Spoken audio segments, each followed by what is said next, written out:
এক গৃহবধূকে শ্বাসরোধ করে ঝুলিয়ে দেওয়ার অভিযোগ জলঙ্গির ফরিদপুর এলাকায়। সূত্রে খবর যে জলঙ্গির যে ফরিদপুর রয়েছে সেখানে তার স্ত্রীকে অর্থাৎ স্বামী টোটো কেনার জন্য তার বাবার বাড়ির কাছে টাকা আনার জন্য চাপ দিচ্ছিল এবং সেই স্ত্রী যখন সেই টাকা না নিয়ে আসতে পারে তখন সেই সময় তাকে স্ত্রীকে বাড়ির পরিবার মিলে তাকে খুন করে এবং পরবর্তীতে তাকে ঝুলিয়ে দেওয়া হয়।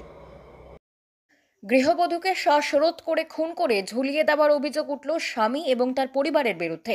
ঘটনাটি ঘটেছে মুর্শিদাবাদ জেলার জলঙ্গি ব্লকের ফরিদপুর গ্রামে। পরিবার সূত্রে খবর, একটি টোটো কেনার জন্য স্ত্রীকে স্বামী এবং তার পরিবারের লোকজন মারধর করতেন, কিন্তু সেই টাকা দিতে না পারায় স্ত্রী চুমকির সঙ্গে তার স্বামী এবং পরিবারের বচসা বাঁধে এবং সেই বচসা চরমে উঠলে চুমকিকে শ্বাসরোধ করে খুন করে ঝুলিয়ে দেওয়া হয় বলে অভিযোগ।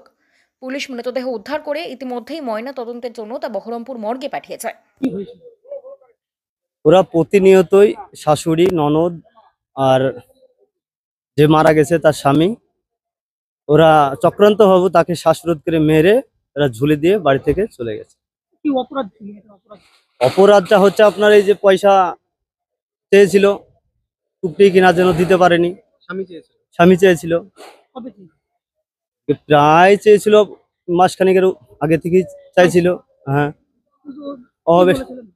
বলেছিল দিব। আপনার মেয়ের বাবা কি করে? মেয়ের বাবা টোটো চালায়, পরে দেবো বলেছিল। পরে দেবো বলেছিল।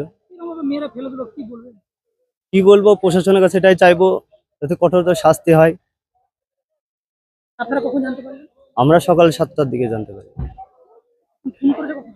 ওই সকাল 7টার দিকে। আপনারা কি শুনলেন, কি ভাবেন? ওখান ওরা বলছিল এই যে গলায় দড়ি দিয়ে মারা গেছে, এটাই বলছিল। স্পটে যে দেখা দেখা যাচ্ছে যে ওরাই মেরে দিয়ে ঝুলে দিয়েছে, তার কোনো চিহ্ন পাওয়া যাচ্ছে না। পালিয়ে গেছে? সব পালিয়ে গেছে, বাড়ি থেকে সবাই পলাতক। কি নাম আপনার?